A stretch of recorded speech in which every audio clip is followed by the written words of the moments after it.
兄弟们，我们今天来开这的缸，这的缸是1.5米长，宽度是62公分，高度是40公分。然后不过下面做了个小包边啊，包边的话大概是4.5公分。然后这个缸的话，我们打算去养一些鬣吧，可能会做一个透缸的感觉，然后后面会有一些小水草。然后我们今天就开这个缸，然后底沙用了2种，一种是1到4毫米的一个稀流沙啊，大概这种颗粒的，然后这边是比较细的，这个是1到2毫米的一个稀流沙，2种稀流沙混合在一起。石头的话会用一些比较锋利一点的感觉，可能这缸会有点偏向于水草缸的一种造景式感，但是也会不一样啊。但是可能底沙石头会比较多，石头会比较厚，然后后面会有一些飘荡的水草，这个是我们的一个造景的构图思路。大家可以猜一下，就是为什么我们的每套缸在开缸之前，这里都会加大概2公分的一个水。其实加这个呢，主要是为了去调这个鱼缸水位的一个平衡。就比如说我们加点水，可以看得出来这鱼缸有没有，比如说一些高低角啊，左高右低，我们都可以在造景之前把它给解决掉。通过垫一下鱼缸的底下4个角，然后让它在一个观赏面，在一个水平的一个状态。好吧，我们现在开始做造景，然后看视频，好吧。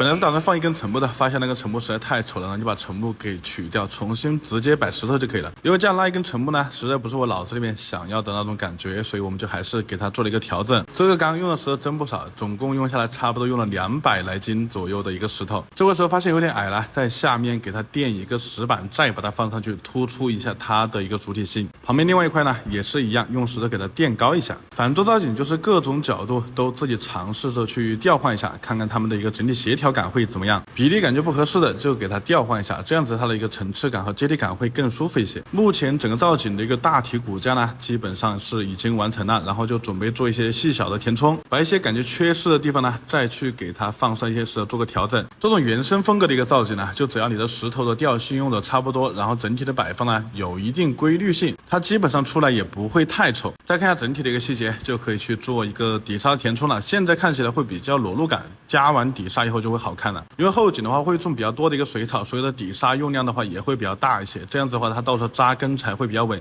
前景的话就会用小颗粒做一个点缀，不会放太多的一个底沙，这道景到时候会看起来整体偏向清新一点。还没完工啊，兄弟们接着往下看，因为后面还有一些细小的石头做点缀来的。整理一下底沙，现在来做一下沟壑处的小石子的一些点缀。这小石子反正就是哪里需要填哪里就可以了，反正把它的一个细节给它填充的饱满一点。好了，现在骨架基本上就已经完成，我们准备种水草。水草我们一共是准备了3种，一种是细叶水兰，一种是小脚草，还有一个是迷你小水兰。这3种都是特别好养的一个水草。这个细叶水兰会在后面种一排，到时候水从这边冲过去时呢，一整缸都会看起来特别的飘逸。